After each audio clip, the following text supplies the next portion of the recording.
So now we are cruising on the motorway and I just hit EV. So I just put the vehicle into electric mode and I was curious about the consumption of the pure electric engine. And I can see now that it's around 22-ish when you are cruising with 100 kilometers per hour, and it's pretty good. But once you hit the throttle, obviously over 100, then it goes up to 40-60 kilowatt per hour, so that's quite high. But I was curious how it's consuming the electric power. But obviously when you don't go too far, like 100 kilometer, and there is a high traffic, and in the city you wouldn't consume all the electric power, then it makes sense to hit EV and cruise with 100 kilometers per hour approximately. Otherwise you would just keep unnecessary electric power at the end. So when you drive a hybrid car like the Q7, then it makes sense to sometimes think with your head.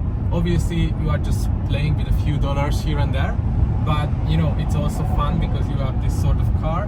Now it's fun to play around. But if I hit this button, then I will go back to auto hybrid, and if you are over 100 kilometers per hour, then the car will automatically pick the petrol engine.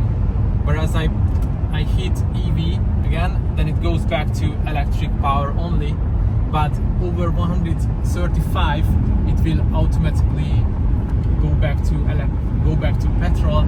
And also one fun fact is that you can feel with your foot that when you hit the throttle, then you can feel where is the end of the electric power. So you can easily feel that if there is a point and you push through the throttle, then the petrol engine will kick in. But if you keep your foot within that distance or limit, then you can use 100% the electric engine. And now I'm just going on to another motorway and I'm using electric power only, and this way my consumption is going down. So even though it was almost 95% motorway, my consumption is 8.7 at this point, and it's steeply going down.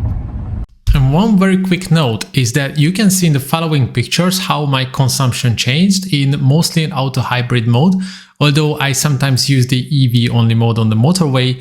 But you can see that as we are approaching 200 kilometers and over, then it will climb up to about 10 liters or a bit over that. But if you keep it under 100 kilometers, 150, then it will give you a superb consumption. So let me show you these pictures.